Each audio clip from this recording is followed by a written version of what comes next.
Selanjutnya Ibu absen dulu. Ibu panggil nama peserta sesuai dengan Ike Mujaya, hadir Ibu. Andini Ahmad, hadir Ibu. Novita Ton, hadir Ibu. Maria Deren, hadir Ibu. Desi Saudalen, hadir Ibu. Oke, hadir semua ya. Iya. Oke, sekarang kita lanjut dengan mata pelajaran kita hari ini. Sebelumnya Ibu mau tanya. Oke, sebelum Ibu mau tanya, ada yang tahu apa materi kita hari ini? Iya, Ibu. Kita semua sudah tidak belajar nih. Iya, Ibu. Oke, materi kita hari ini tentang peta dan komponennya. Sekarang Ibu mau tanya, ada yang tahu pengertian dari peta? Sini Ibu. Jawab satu. Tidak tahu Ibu. Oke, Ibu akan menjelaskan pengertian dari peta. Peta adalah gambaran permukaan bumi dengan bidang datar yang dibuat dengan perbandingan atau secara tertentu. Coba ulangi sekali lagi mengenai peta. Tadi Ibu sudah jelas. Intan. Ya, oke. Oke, Ibu ulangi sekali lagi. Peta adalah gambaran permukaan bumi pada bidang datar yang dibuat dengan perbandingan dan skala tertentu. Ada beberapa bentuk peta. Ada yang tahu? Tidak tahu. Oke, yang pertama Ibu akan menjelaskan. Pertama, ada 3 bentuk peta. Yang pertama peta dasar, yang kedua peta timun, yang ketiga peta digital. Yang pertama Ibu akan menjelaskan peta dasar. Peta dasar yaitu gambaran permukaan buminya rata. Peta ini dibuat pada sebuah bidang datar, contohnya seperti kertas, kain, plastik, dan lain-lain. Yang kedua, peta timbul. Peta ini dibuat sesuai dengan penampakan permukaan bumi aslinya. Peta ini menunjukkan tinggi rendahnya suatu wilayah. Yang ketiga, peta digital. Peta ini dibuat dengan teknologi komputer. Oke, yang berikut jenis-jenis peta. Ibu mau tanya, ada yang tahu jenis-jenis peta? Ada berapa? Tidak tahu Ibu. Oke, jenis-jenis peta yang pertama, peta umum. Peta umum adalah peta yang menggambarkan penampakan permukaan bumi. Peta ini memuat informasi penampakan alam maupun penampakan budaya. Penampakan alam contohnya berupa gunung, sungai, danau, laut, dan pulau-pulau begitu. Sedangkan penampakan budaya misalnya batas wilayah, jalan raya, rel kereta api, kota, bandar udara, dan pelabuhan. Pokoknya kota budaya itu tuh yang berkaitan dengan hasil keringat manusia sendiri begitu. Oke, yang kedua, peta tematik. Peta tematik adalah peta yang menunjukkan tema tertentu.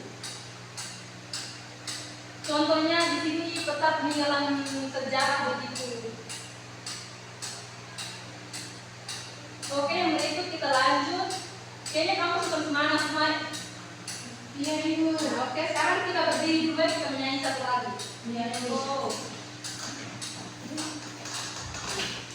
Tanah air ku tidak lupakan, kan terkenal selama hidupku. Biarpun saya pergi jauh, tidak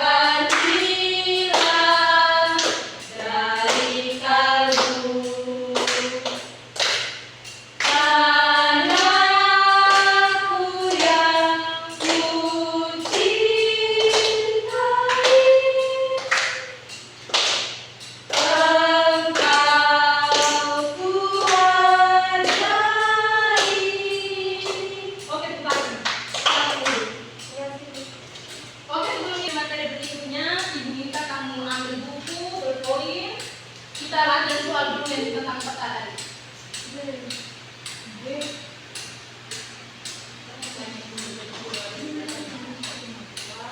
Kementerian berpoin tiket. Berpoin itu.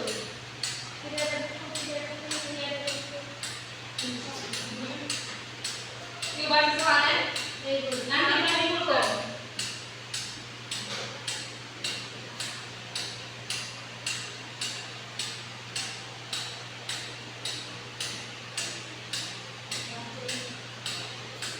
Soal yang pertama, skala angka disebut juga dengan skala. Soal yang pertama, skala angka disebut juga dengan skala. Sudah? Belum. Lama sekali ya sekolah tahun 1.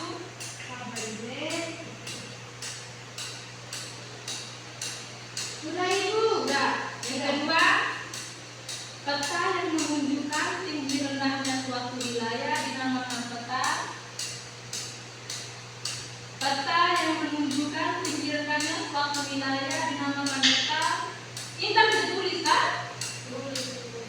Hanya tulis rambut pada tadi. Peta yang dinamakan peta yang menunjukkan tinggi rendahnya suatu wilayah dinamakan peta. Sudah.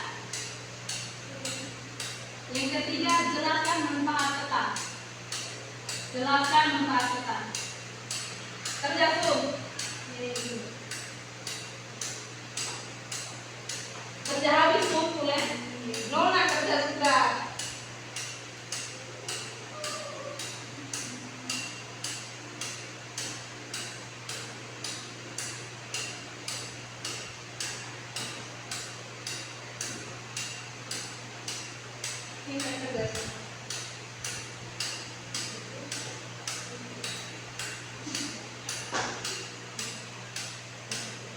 Mana ini ibu ya?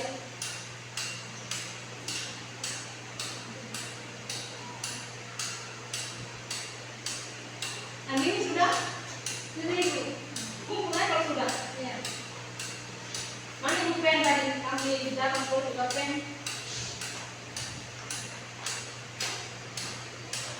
Yang sudah kumpul ya?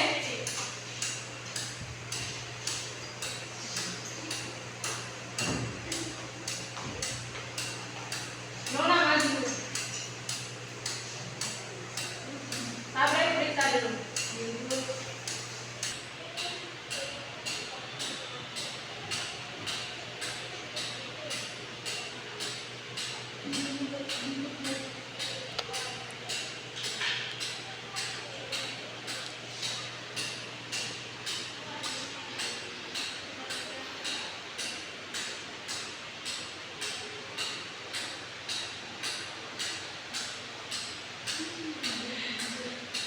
Sabar.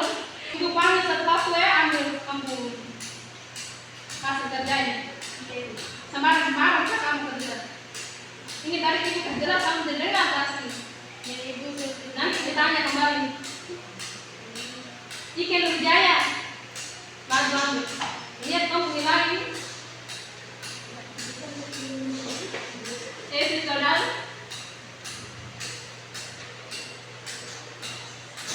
Andini Ahmad.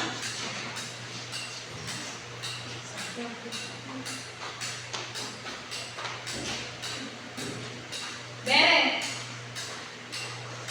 Maju ambil dulu. Kemana mati?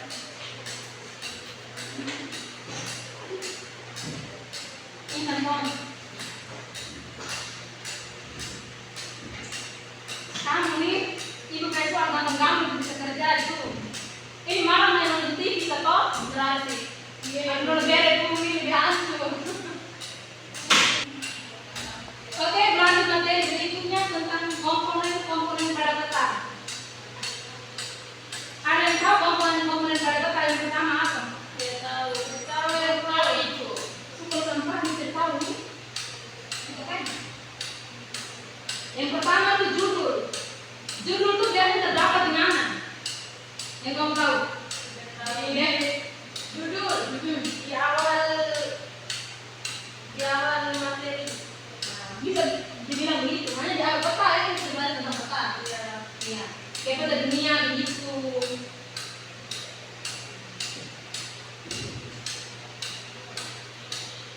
Judul biasanya ditulis pada bagian atas peta.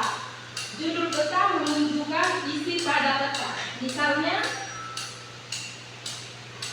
peta Kabupaten Klaten berisi tentang informasi geografis kabupaten tersebut. Yang kedua tentunya peta bersejarah. Pasti peta bersejarah itu berisi tentang informasi sejarah yang terjadi di masa lalu. Yang kedua, skala. Skala itu merupakan perbandingan jarak pada peta dengan jarak yang sesungguhnya. Ibu ulang sekali lagi, skala merupakan perbandingan jarak pada peta dengan jarak yang sesungguhnya.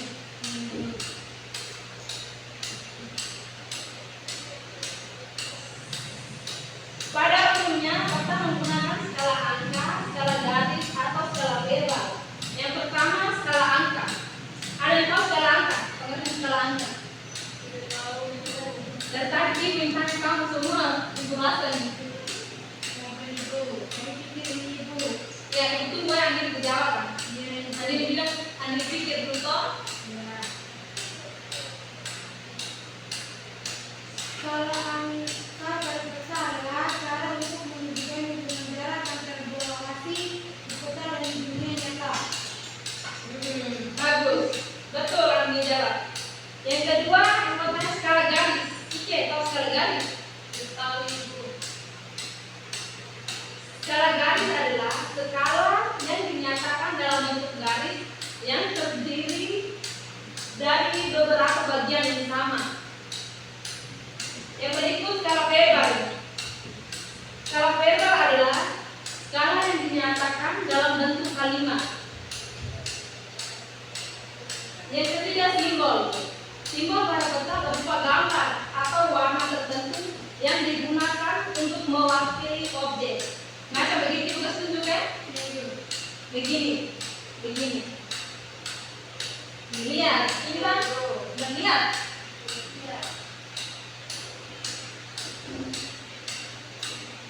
Yang berikut, garis astronomis. Garis astronomis adalah garis khayal pada muka bumi. Garis-garis khayal yang mendatar pada peta disebut garis lintang dan garis bujur. Yang kelima, legenda. Legenda adalah keterangan beberapa simbol pada peta, gunanya untuk memudahkan pengguna peta atau pembaca memahami isi peta. Yang berikut arah mata angin tanah. Yang pertama, utara. Berlawanan arah dengan selatan sering dianggap sebagai bagian atas pada peta atau kompas. Yang kedua, selatan. Berlawanan arah dengan utara sering dianggap sebagai bagian bawah pada peta atau kompas. Yang ketiga, timur. Tempat matahari terbit berada di sebelah kanan jika menghadap ke utara. Yang berikut, barat. Tempat matahari terbenam berada di sebelah kiri jika menghadap utara. Yang berikut, arah mata angin utara. Yang pertama, timur laut, terletak di antara utara dan timur. Yang kedua, tenggara, terletak di antara timur dan selatan. Yang ketiga, barat daya, terletak di antara selatan dan barat. Yang kelima, barat laut, terletak di antara barat dan utara. Kegunaan arah mata angin yang pertama, navigasi, yaitu membantu menentukan arah dan posisi baik dalam perjalanan maupun dalam membaca peta. Yang kedua, aris vektor, yaitu membantu menentukan posisi bangunan untuk pencahayaan dan ventilasi alam yang optimal. Yang ketiga, pertanian, membantu petani dalam menentukan arah angin untuk penyebaran benih atau pengelolaan lahan. Yang berikut, meteorologi, yaitu membantu dalam menentukan arah pergerakan angin pada pola cuaca. Yang kedua, orientasi, yaitu membantu dalam menentukan arah kiblat untuk salat bagi umat Islam. Yang berikut, membaca peta, yaitu membantu dalam memahami posisi suatu tempat atau arah tujuan.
hati-hati di jalan ya. Ya, Ibu. Oke, selamat siang. Silakan dilanjut.